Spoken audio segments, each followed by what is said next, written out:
Welcome back, everyone, to the Slim Flippers channel. I'm joined again by my friend David. David, how are you? I'm good, man. How are you? Good. I mean, we're going to talk comics again. It's a great day to be alive and talk comics. Every day is a great day for comics. It is a great day. So, well, and more, I'm loving more comics. Before we get going, I want to show you something that's really cool. I'm excited about this. I come along this right here. Little Caesar Spider-Man. What is it? Yeah. Look at that little poster thing. Isn't that cool? Is it a poster? Oh, really? It's a poster. Yeah. Is it from Brand New Day? Oh, okay. Yeah. Cool. Where do they? Brand New Day exclusive in theaters. Check that out. Wow. Are they giving it away? Yeah, they're giving it away at your local Little Caesars. Well, if I had a local Little Caesars, I would go get a Little Caesar pizza. Well, guess what? I always think of my friend. Look here. I got two. Look at you. I love that, man. One for me and one for you. I'll send them to you. You got to frame that up, man. I got to frame that. That'll be on the wall. You got a friend of me, my friend. Not awesome, only that, man. Hold on now. It gets better. We'll keep going. Oh, wow. Look at that. That's cool? Cool. Have you been to see the movie yet? I have not, but look how he's shining. I love it. That is cool. And look, yes, I did. Yeah, look at you, man. That's awesome, man. I love those things. Friend. That is so cool. Thank you. And then that's awesome. Hold on, yeah, we got one more. You do? Oh, nice. I didn't know Little Caesars was doing anything like that. Isn't that cool? I love how it's kind of cool. See how he's shiny? Yeah, no, that's got nice foil on it. That is really cool. Look at that one for my friend. That's awesome. See, and I thought of you. You have 3 of these coming your way, my friend. I appreciate it. I thought of you. You can use the box that I sent to you and send them back in. That's what I'll do. I'll package it right back and send it right back to you. Right. That's in the exact same way. So you'll see how you pack a comic. So this week I did send you the #1 issue of the Doom 2000 2099. Oh. Okay. So, and I also sent you Doom 2099 versus the Fantastic Four. I think it was issue number 43. Okay. So it's a little out of sync, but yeah. So now you've got 1, 2, and all the way through. All the way through to 12. So you've actually got a short run, which is cool. So I could have had you include me another little bag because I have 2 and 3 at the back behind each other. I should have done that. You can get those. They're cheap, man. Yeah, I think I can pull that off. I think you can pull some out of there. You could probably pick them up at your local comic book store too. I'm excited about I can. But I'm excited about sending you this, my friend. Man, those are 3 of them for you. I cannot wait. I will frame them. But those are the cool things. And we don't even talk about stuff like that because those giveaways and stuff, some of those comics, though, a lot of times for like these various different releases and movies that come out, they would release a special comic. So like AMC theaters would be the only ones that would have it. Those comics can jump up in price pretty well. So just recently, a couple weeks ago or a few weeks ago, there was it was in the top 20, and I forget what show it was. Oh, it was the Supergirl. So it was one of the comics that came out. So it was probably about a month or 2 ago. Now the movie bombed. It didn't do great. It's too bad because Supergirls are cool. But I do want to shout out the general manager at Little Caesars in Loudon, Tennessee. I was breezing through there, and I stopped and got us some pizza for the other night, and I saw one sitting there, and I thought, "Oh, those are cool." I said, "Are those for sale?" He said, "No, they're not for sale." He goes, "But I'll give you one." He goes, "There's actually 3 different ones. You want all 3?" And I said, "Well, yes, I do." I said, he goes, "Well, how many do you want?" I said, "Well, I like to have a set for myself, a set for my friend, and a set for my son." So he gave me 3 different sets. So man, that's nice. My son's got his. You're going to get yours, and I have mine. So that's awesome, man. That's awesome. Yeah. Well, Wes, we've gone now. What is this? The 5th episode of the Wes Learns Comics. This is the 6th episode. We were talking about it ending last week, but we kind of Well, okay. So we've kind of gotten we've gone full circle about some of this stuff, and tonight's going to be a little bit more show and tell, but I do want to try to encourage you at some point. We'll talk a little bit about listings and stuff, but to keep going and keep looking for comics and keep trying to find some that you enjoy. And But I mean, it's kind of the officially final episode of this, but we're going to keep going after this because we've talked about maybe just having coffee and comics or comic talk or something. so that you can keep kind of learning a little bit of stuff. And you know, like I said, I'm no expert on everything. As I say in all my videos, I'm climbing the mountain and learning as I go and teaching people what I learn. That's really what I enjoy. Well, Dave, I am officially a actual school teacher. I'm going to tell you something. You have been a great teacher to me, and I appreciate you. And hopefully you taught some other people that are watching this along the way. Well, I appreciate that, and I hope I have been. But, you know, I mean, do you feel like now you look at comics a little differently? I do. I'm starting to look for the edges and the the spine and are the staples rusted and stuff I never even dreamed of even looking at. Or so when you walk into a comic book shop now, I mean, do you kind of have more of an idea what you want to find, or or you feel a little more comfortable going through the dollar bins to look for things that you might be interested in, or just anything along that? I feel like I'm getting a little bit better weeding through them because those long boxes, they're really long. And when you start going through individuals looking, you're like, oh my word. Yeah. Tell me about forever. It. Yeah, they do. And you know, I'll go to a comic book store. Now we got a couple of them that are really nice. And one of them, TBS Comics here in Pensacola, they have an incredible section of dollar comics, incredible, like back issues galore, stuff that you just can't, but there's probably 50 or 60 boxes. I know. And I've got Sherry learned how to a little bit now. She understands the difference between newsstands and direct issue. She understands a lot of these different things about comics. And so we started, you know, she digs through them with me too. So I've actually got her looking and picking out things that are interesting. And then she's starting to collect some. So she's actually hooked on to The Huntress from DC. So we've actually now got her 1 through 18 or 19, I think. So she's actually collecting some comics as well. So because she likes the character. Batman, which is the obvious. The one that I think I'm wanting to kind of, because I remember when I was a kid, it's a Green Lantern. I kind of want to find some stuff about that. And then, is there any Aquaman? Yes, tons, lots more than you want. So more Aquaman. Because I remember watching Aquaman on the Super Friends on the cartoons. Yeah, Aquaman is there's a ton of different Aquaman. You can get the Aquaman series. I think there's like 2 different or 3 different volumes of Aquaman, and then the New 52 and all this. I'm almost suspecting, you know, with the Absolute Universe that we could see other characters coming out of the Absolute Universe. There is an Absolute Green Arrow or Green Lantern. There's also Absolute Green Arrow. Oh, okay. So it's again, you know, it's the same kind of deal with the Absolute Universe. If you understand you kind of have to understand where the Absolute Universe comes from. There's the villain Darkseid, I guess you would call him. He's almost godlike, but his name's Darkseid. So there was basically a big battle between the DC characters, and this is during the All In comic. And what happens is they basically battle Darkseid, and he goes over and he creates this alternate universe, which is the Absolute Universe. So he is like the overseer, the god, or whatever you want to call it, Absolute. That's where Absolute Batman. And the premises of it is that they're completely the same characters, but they come up through a different bringing up. So Absolute Batman doesn't have his Wayne Manor. He doesn't have Alfred. He doesn't have all the money. He doesn't have all the cool stuff. He's just like a common worker or something, isn't he? He's a construction worker. Yeah. And that's what's cool about it. And all the characters that were associated with it some of them are his friends, the Joker and the Riddler. I mean, the Riddler, not the Joker, but the Riddler. And there's just a bunch of them that were all his friends. And they've become now different things the whole coming up of that story. So you got to read the story. You got to go get the rest of the books, but it is really that good. But Absolute Lantern, a Green Lantern is very similar in that sense. It's going to be a little bit of a darker story. Same thing as Wonder Woman.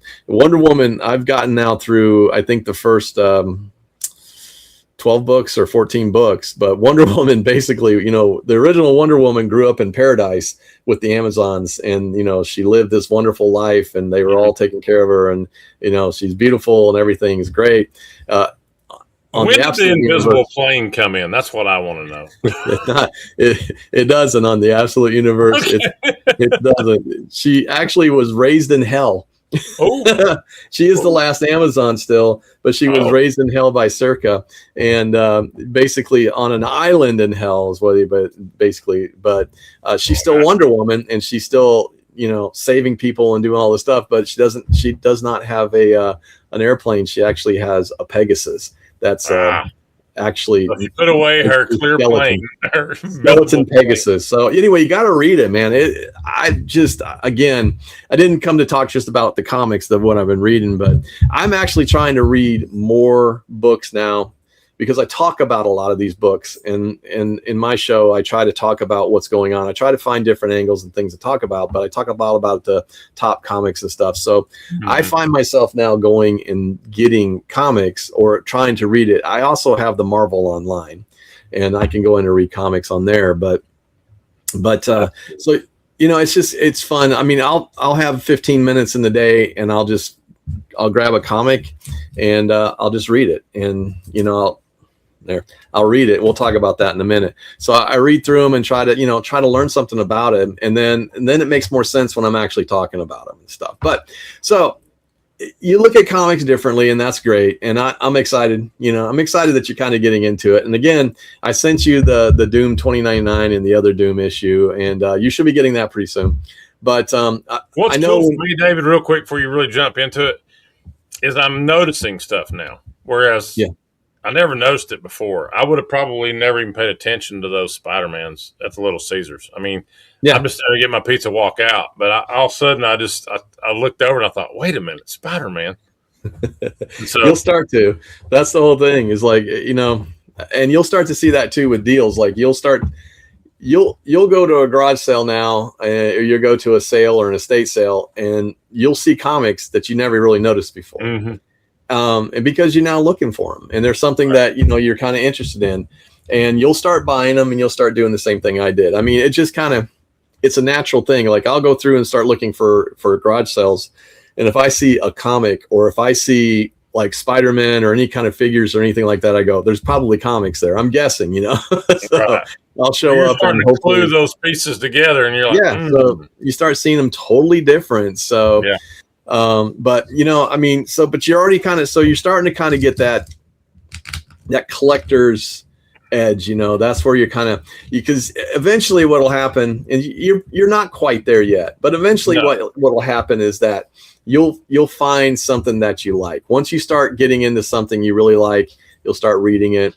And if you're a fan of the Aquaman, go get a couple Aquaman books. You can start anywhere in the series. You don't have to start at a number one. You can start anywhere in the series and pick some stuff up. I mean, so let me give you an absolute Aquaman here scenario. Okay, in the regular comics, does he still live under the water in that dome looking place like he did? Yeah, I'm pretty sure he does. I don't read a lot of assume in absolute Aquaman he does not. I don't. That's the whole thing. We don't have an absolute Aquaman yet, but they are talking about an absolute Justice League. So that could be something coming. So there's a lot of stuff that's coming out of the absolute market, and right now is what they're saying is that there's plans right now all the way through 2027. Snyder and Dakota were actually contracted to do 35 books for Absolute Batman. So we expect that there's going to be more, and they said there's about 40 in the tank right now. So, so I think it's going to go on for a while. I don't see an end to this anytime soon, and I expect it to kind of get bigger. And they said there was a big event coming at the end of this year. If you wanted to go find some books that are also interesting too, you can go find DCKO 1 through 5, DCKO, and it's about basically it's all of the DC characters and villains fighting each other to try to get the I forget what's called, the Omega power, the Omega. So they're good books. I got those the other day and read through them because I was talking about them. So this is what I started learning. So for me, every time I talk about something, I'm going to try to go out and learn it. Yep. So you're like, here it is. I'm going to get it. But you're kind of doing the same thing now. You're starting to kind of start to see characters. This is what collecting is about, right? You get in there, you get the short series, or you might find a particular run that you like or a particular artist. And I start looking at different things like for instance, this is not a particularly expensive book. Okay. This is Star Wars Visions. It's based on my understanding, it's the Star Wars Ronin, kind of a set off of that. But Peach Momoko did this. That's an artist, and she is her artwork is very anime style, in my opinion. But she's a wonderful, amazing. I thought it was anime. Yeah, she's an amazing artist. And there's people that just collect Peach Momoko. So if you find an artist that you like, you can collect those, just the artist. For instance, this one. I mean, this one is signed actually. Ooh, right here. It's actually signed by Nathan Schwerty, and you'll see there's a COA. There we go. Nathan Schwerty. Now, Nathan Schwerty is an amazing artist that is really good at drawing women. But this is Phoenix. I mean, it's beautiful. It's a beautiful cover. And, you could collect all Nathan Schwerty stuff. So, or if you like whimsical, funny, just silly stuff, and I don't have one handy. I do, but it's up on the wall. Come on, Dave, reach for it. You see it right here? Yeah, I see it. Okay, that's Scotty Young. So Scotty Young does just straight up weird, different art. He takes these characters and turns them into little micro people and small, and he takes, does all this stuff. So the cool thing about it is you might like a character like Aquaman or Absolute Batman or Wonder Woman, or there's a particular writer's run or Green Lantern, or an event like the DC KO Knockout or the DC KO series. There's just different things, or the All In series. There's just a lot of different things that you can collect. You don't have to be tied to one specific area, and that's what's cool about collecting. Well, and just here real soon, maybe tomorrow or the next day, I'm gonna have my first run going. Yeah, you are. You're gonna have it. You're gonna have it. Got to get you a box, get you some bags and boards, and get them all together. But that's kind of the fun right now, is that you're just kind of starting out. Eventually, what you want to do, if you want to become, you want to learn more, go to if you go to antique stores, a lot of times you can find decent ones. But again, you got to kind of learn what's pricey and what's not. Right. And we'll take a look at some of these here in a few minutes. I got a few other things. And again, condition matters. We talked about that. And so, I have a funny feeling when I do come along that short box or that long box, I'm probably going to be on the phone with you immediately going, all right, Dave, here's the money they're asking for. I need to know right now before I spend this. Well, I think I've said it a million times. I'm cheap. Yeah, so, and I will always try to get the best deal I can. But, I work from, I try to look at what a fair market value is for most comics. And again, you have the best tool in your hand is either using it for eBay, just look up some of the prices on eBay to see what people are paying, or you go to Key Collector and you can see, you can get a good idea of the price, a low, medium, and high. And that's the biggest thing. So, but when you're buying a collection, you're buying individual comics, it's kind of hard to make a deal. I mean, if they're wanting $2, $3, $4, $5 for a comic, you got to decide if you really want it. If you're buying a whole box of comics, I generally try to make a deal. I know a while back I bought a long box of Fantastic Four, and I was at the garage sale, and she asked, she goes, "What do you usually look for?" I go, "Comics, collectibles." She goes, "Oh my gosh." She goes, "Hold on." She brings out this long box of comics. Well, actually a long box and a half of comics. And I was like, cool. I go, I'm going to go through them. And now none of them were bagged and boarded. Some of them were rough. Some of them were nice. And so I was going through, and there were probably, I think, somewhere in the vicinity of about 150 comics in there. Most of them were older Fantastic Four, but not like major keys. There were a couple minor keys in there and stuff. But As I was going through it, I was like, at this moment, talk about keys real quick. Exactly what a key is. So a key book is anytime that there is a significant event in the book, and it can be a key, can also be an artist series, or it can also be, it could be a specialty of some sort, something going on. But generally, a key is something significant happen. Mary Jane dies, or Mary Jane and Spider-Man get married, or the first appearance of a villain. There's a lot of different things that are going on. So that's generally a key. A minor key is an event that doesn't really matter that much. Somebody shows up at the end of something, or there's a cameo of somebody. It's kind of a minor key. So, but a major key would be, like the first appearance of Wolverine in the Hulk 181, and that's Hulk 181. And then kind of a minor key, but also a key, is Hulk 180, where Wolverine is cameoed at the very end of it. So some people call that as first. So anyway, but yeah, that's so. As I was going through the box and looking at it, I was like, okay, there's some minor keys. There was no major keys in there, but there were some keys. And a key comic doesn't necessarily mean it's expensive. A key comic can be $3, $4, $5 still. Right. It's just a key. It just depends. If it's a major key, then maybe, but it's just a key. So as I went through it, like I said, it was about 150 books. She was starting out. I think she wanted $120. I was like, so in my head, I calculate 150 books, $120. It's less than $1 a book. And I'm like, no. I'm like, well, I go, no. I said, well, I started kind of going through, and trying to get it down to about 40% or so. Yeah, I actually ended up getting her down to, I think, $80 for the whole run. So a little over half. That's not bad. Yeah. So and honestly, then that's about right. I'm looking at it going, okay, it's less than $1 a comic, and most of these I sold on Dibdit for $2. So.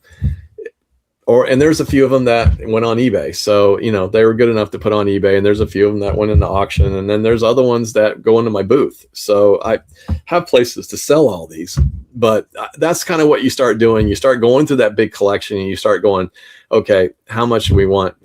Those are different though. Buying big collections, completely different. So David, sounds like you've got issues, my friend. I do. I have a lot of issues. So I'm looking at a collection. Isn't it? I know. I love this shirt. I wear it at work, and then I wear it like this, so that way they see. So anyway. I need that shirt. My kids would love it down there. Yeah, that is a good one. I'm evaluating a big comic collection right now. The problem is figuring out how to get it shipped. But it's about 45 short boxes. That's the one from Washington State. You still haven't pulled the trigger on that one. Yeah, not yet, because I'm trying to get them. I think I can get the price right. I just don't know how to. I don't know how to get it shipped. I'm sure I could get a freight company to do it, but I don't know what that's going to entail. But it's like 45 short boxes of raw comics that are they're variants, and they're store exclusives, and I mean they're signed ones. There's all kinds of stuff, and these got, I think he said 10 boxes, 30 in the box. There's close to 300 of those. And he wants a good little chunk of change. So I don't know. If I get them, then I got to get a storage unit, and I've got to get crazy about selling. It may be a full-time job at that point. So, but those are the kind of things. But the only way to make that evaluation though is you really need to see. And he said he's not organized enough that he has everything listed out. But he sent me a bunch of different ones that he has. And the ones I looked at, some of those books were $80, $90, $100. That's what they're going for. And I was like, okay, that's not bad. And I was like, okay, well, how many of these do you have? What kinds do you have? So, we're trying to look at it, but that's the goal, is to kind of come in about 30 to 40% is my goal. So, but I don't think that's his goal. No, but he, at the same time, you look at people's motivations, right? So what's your motivation? His motivation is that his back is bad and he wants to sell it, and he wants to get out of it because he wants to move closer to his family. And he's like, I've had my time with them, I'm done. So he's willing to make a pretty good deal. But anyway, so that's a lot of it. Buying collections. I think, like I said, I think eventually you'll get to that point. So. But so I thought today, we kind of finish it up. This is kind of what we had talked about. I'd love to be able to see the next time we talk, maybe start looking at, you can list a comic or maybe get some listed. Eventually look for some collections, because honestly, we could do auctions with them. You could learn how to sell them. Wouldn't that be cool to do auctions together? Wouldn't that be great? Oh yeah. When you get my comic and you see how I shipped it, you're going to see how I shipped it. We'll talk about that the next time too. Okay. Because it's kind of hard to show you how I can ship in front of me, but I use Gemini mailers, and I buy them in bulk. And you can also get stuff. You can also ship. I mean, a cheap comic you don't have to necessarily do in a Gemini mailer, but it just works better, in my opinion. I knock on wood, I've had very little issues at all with a Gemini mailer. Well, you may find that my packaging may look very similar to yours. So I would expect so. So I thought we'd finish up tonight, man. You've gotten some good books, but I thought we'd finish up tonight with a little show and tell and ask you some questions about it. Okay. Oh. So I made some notes on some of them. Oh. So you're gonna hit me with it. No, not too many. I think I like to, I want to talk about, we talk about keys. We want to talk about expensive books. We also talk about books that are, I guess you would probably say regular old books, right? But there's some cool stuff in this. Talking my language like $1 a comic. Yeah, these aren't apps, but this is Absolute Power. This is Wonder Woman Absolute Power #3. It's cool because this one actually has some cameo appearances of multiverse characters and stuff in there. So not an expensive book. I mean, I think this book probably goes for $8 to $10. Not an expensive book, $7. but it's a cool cover. And it's it'd be one of those ones that I would be, very tickled to keep. And it's just like this one. It's Black Cat.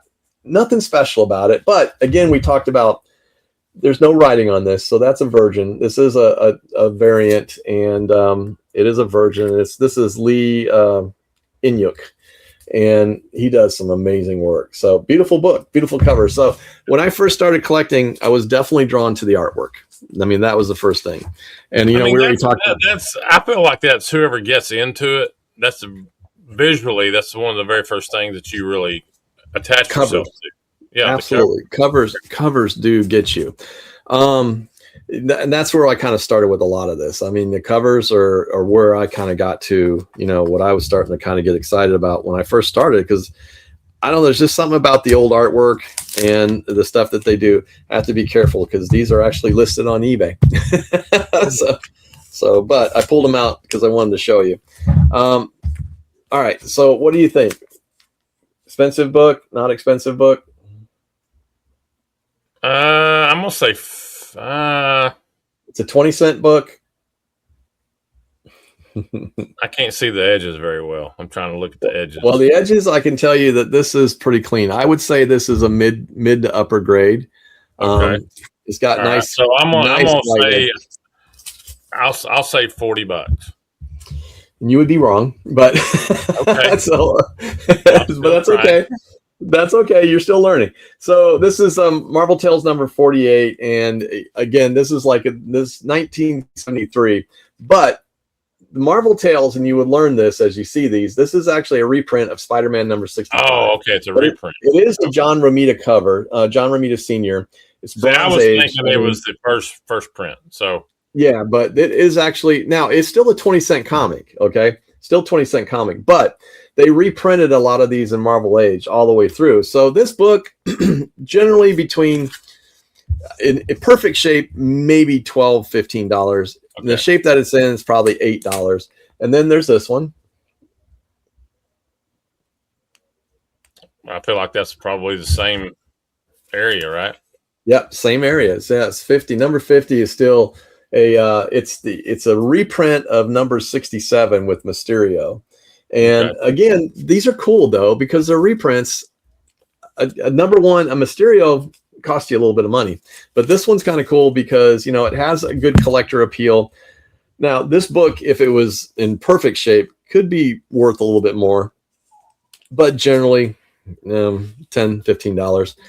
And this one, the last one, and I got tape on the outside because I'll put it back together.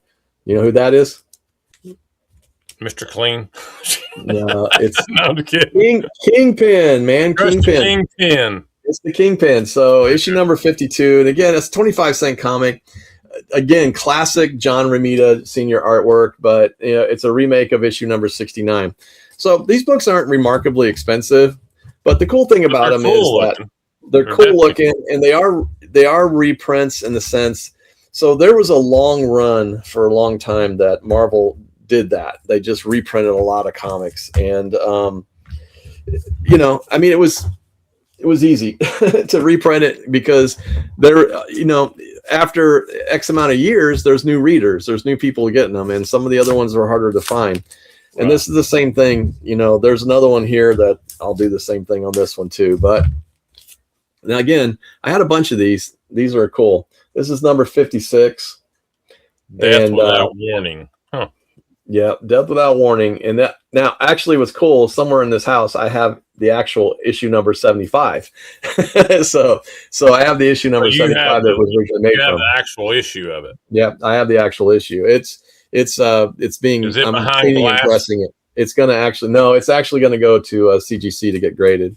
But this book is not, again, it's not terribly expensive. I have seen in perfect condition, they can go like $60, $70, but this one I think is still in the, this one's 12 to 15 range. And what I've been doing with them is putting them together with other books, the same ones. So like this one right here, I can't get the screen in the center. This is issue number 57. The Lizard Lives. And again, 1975, but this is this is a remake of issue number 76, Amazing Spider-Man. So again, not a key, but it's just a nice looking Bronze Age cover, and you can just tell because it says Marvel Tales on the top. But again, should never persuade you from looking for books like that, because if you can find them, I will tell you for an absolute fact that these sell very well on Dibdit auctions. So yeah, they do good. So, I can get $3 to $5 for these books because there's a lot of people that collect them and they would want them. So, but, and then, the last thing that we'll talk about, did I show you this one? I showed you that one. The Mandalorian. No. Yeah, this Mandalorian. It's a Rodney Barnes signature on this. You got a certificate on that one? Yep. Yep. COA. So, and as I went through my listings, this is what happens. I go, I'll pull this out. I want to see what I have it listed for. It has a number, so I know I listed it, but it's not in my listings. I have no idea what happened. Wow. So right before we were talking, I actually built the listing for it. That just happens. And that's one of the reasons why I'm building my own listing app, because I can't keep track of it this way. I got to do a better job.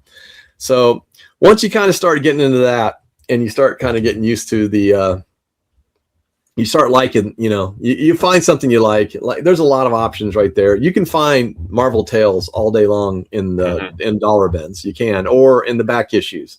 And a lot of times they're $2 and $3. You can go find them very, very easily. The last thing that you're probably going to learn about and that we'll talk about, but in the future, we'll talk about other stuff, is the graded comics. And you see them behind me all the time. And I have to show you, this is your 9.8s and 9.6s up there.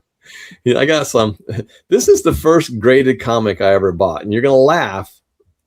You're just going to laugh because it's the very first graded comic I ever bought. I'm not selling it. But it's a wow. It's cute, right? So yeah. It is it's Happy Harley Quinn number Day, Dave. Harley Quinn number 20. It's a 616 comic. Anyway, it is it's just it's like, I don't know why when I saw it, and honestly I didn't pay a lot for this. I paid $29.99 for it on eBay. I just liked it. It was cute. It's the first graded comic I bought. Now why? Because I thought she was cute, and I thought, you know what? I wanted it, so I got it. So I thought, cool. But then as you go on and you start getting other comics, you start learning. Like, this was part of the big buy that I made. So, and this is a little bit of a lesson. That's cool. Okay, so this is actually a drawing. Okay, so you buy the blank, and this isn't on there. You take it to a con, and you can have an artist draw that, and this was drawn. So this one's actually drawn by I'm gonna get the name wrong. Hold on. I got to look at it. It was drawn by R.B. Silva. So, so that's an actual comic artist. Yeah. So, but I think it was. That's pretty cool. Yeah, I don't know who signed it. Is it Ken? Did he draw it, or? Did you have it drawn, David, or is it just the way you bought it? No, this was, I bought it this way. It was part of that big collection that I bought. But what I wanted to show you was that you can get these drawn. So if you see a white book like this and it's white, the reason they do that, they specifically do it so that you can go get them drawn on. Now, this was actually graded through CBCS, comic book. Can't even remember what it means. Doesn't matter because they're no longer in business. So you buy it with the cover white, and then it's got the Star Wars at the top, and then they just come in and fill it in down there. Yep, they just draw on it or do whatever, or they sketch something out, and typically they're not cheap. I've seen them go. Think so. I mean, $200 to $400 depending on what you get done. I've had some comics where they just draw a small sketch on it in a regular comic, or drew something in over a comic. Those can be, $60 to $100 to $80, to $100 to have them do that. But if you were a comic book artist, you're talking about some dough. Yeah. So, and this one does have a COA too. So, but I thought that one was cool. I just had to show you that one. And then you get to the old stuff, and here's some stuff that I'm debating on, to be honest with you. This book, I think I looked it up. I don't want to be wrong and say something wrong. I'm almost positive I looked this one up. Yeah. If I had it regraded, I think it would do really well. David, I am determined to get me a couple of these graded ones up here behind me. You will. I'll help you find some. So this one right here is is Spider-Man number 220. And it's a newsstand edition, so you can see the newsstand. Okay. So it got an 8.0, and I went back to look to see what the notes were, if there was any notes on this.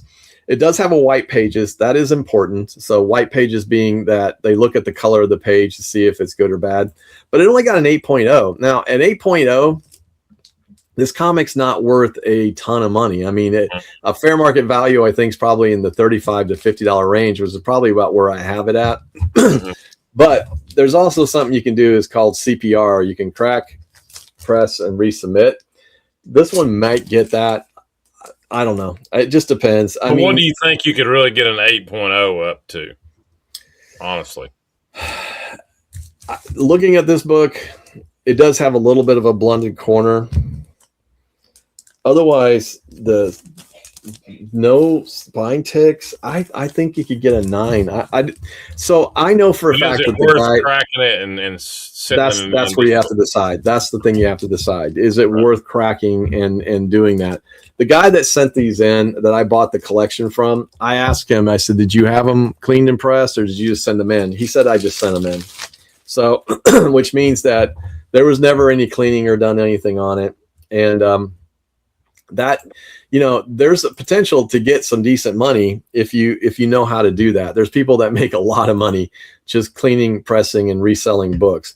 And I've got another one I wanted to show you, but I've looked it up and I forgot to see exactly what the cost was on it.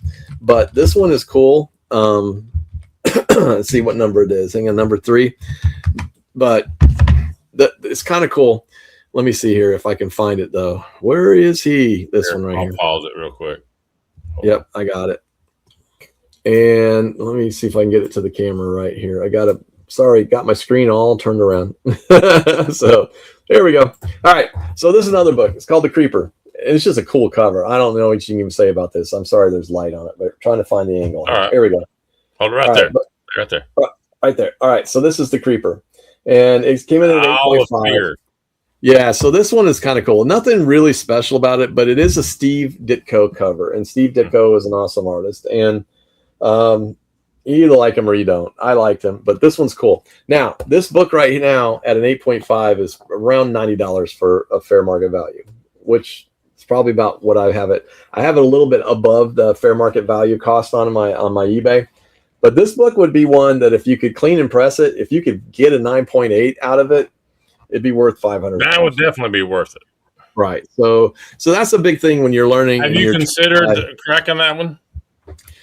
Thought about it. because it's clean. I mean, if it's clean, like you don't see any bad corners and stuff. I mean, that's the problem. There's one bad corner on it, the top right.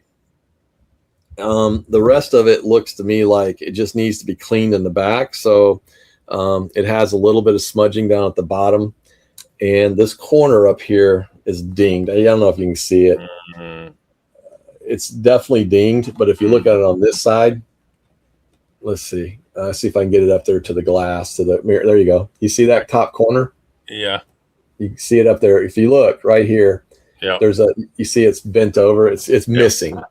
So that's going to keep it from really replace that, You can't, yeah. See, and that's the other thing you'll learn too. You can't do anything to books that would. Listen to me, Dave. It sounded like I've been to comic book school. Yeah, you can't do anything to a book that would change it. In other words, you can clean it, you can press it. There's certain things you can do to it, but like tapes or fixing a color or anything like that, they see that automatically. It basically is either rejected or you'll get a green label, and you don't really want that. But this is cool, man. This is a 12-cent comic. I don't know. This one's getting ready to go up on my wall, by the way.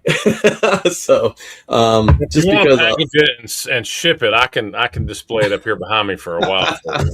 You'll know where it's at. So, but yeah, I mean, so I think as you go along and you start kind of learning what you like, you'll find stuff. And then, the first graded comic you buy shouldn't be one that you're going to flip. It should be one that you want to keep. Right. And again, stupid as it is the first one. It's got. I'm looking. If anybody wants to help me, I've got 2 spots right up here. So I think that you can definitely find you something. Start going on here. Here's a little trick that I do. Go on eBay, switch it to auction, and then flip it to lowest price first or ending first, and see what auctions are out there, because you can pick up good graded comics on auction sometimes for a lot lower price, just because this part out. You could. Yeah. That's not everybody's going to be running over there doing it, but and I think that's pretty well known, but you can find decent stuff. So I have bought stuff over there for pretty low price, just because either no one wanted it or I'm buying it because, I'm looking at it because I'm going to crack it and then, repress it and resend it in. Right. So, because I'm looking at it from an investment standpoint, but your first one you should buy because you want it. Just like I wanted her. You got her and you have her. And it sounds like a dirty old man thing, but it was just cute. I even asked Sherry. I even asked her before I got it. I said, "Can I get this?" And she goes, "I don't care." I'm like, "Okay." She's not naked. I mean, she's cute. Yeah. It's a cute. I like the cute Harley Quinn. I am not a fan of the Harley Quinn with the jester outfit. I just don't like it. So anyway, I like the pink and pink and purple and all that. Hey, let's kind of jump in real quick before we get off here about where we're going to go with this comic stuff. You had alluded to it a little bit earlier. Yeah, well, we said we want to kind of keep our conversations going about comics, and like I said, I don't mind talking about stuff, so I think it's kind of fun. Maybe what we'll do is it's just be comic talk with Wes and David, and so it's really about trying to get you to collect and start collecting so that you can start buying some and stuff. So, and honestly, I think what I was going to call it was between the boxes. Between the boxes. That's what we're going to be doing. So we'll call it, be like our own little, maybe it's going to be like eventually maybe its own little podcast of some sort. It may be between the boxes. Well, I mean, on the Slim Flippers here, we kicked off our other podcast, The Flipping Truth. The Flipping Truth, we did. So this might be a start. Bring another one out. Because honestly, Wes, we need more things to do. Yeah, I mean, we don't have enough. I mean, don't have enough. You've got 4 or 5 shows going. I've got 4 or 5 shows going now. So. Yeah, so you know what? And one of these days, we'll make money at it. Yeah, one of these years. So anyway, it's a lot of fun, Wes, and I've enjoyed it, and I hope you've learned something. And I love it if people have questions. Feel free to ask, and I will be watching your channel to answer questions. So, and then it's just fun. And if you guys get a chance, go over check out Breeze Flippers, Breeze's Comic Corner. So I've got an interesting one I'm doing on Wednesday for Inside the Long Box. So if anybody wants to go check it out Wednesday night, I'm going to talk about why are comics still being printed when everything's going digital. Yeah. So that's an interesting subject. So, does and I have Sherry to thank for that subject. So so anyway, it's been fun, man. And we're going to keep it going. We're going to keep it going between the boxes, right? That's right, man. Between the boxes. Well, thank you to all my subscribers. Appreciate you coming in and joining us. If you haven't subscribed, please do so. And again, go over there and check out Dave on all his channels and everything that he's doing. And Dave, we will see you soon, my friend. We'll see you soon, man. Thanks.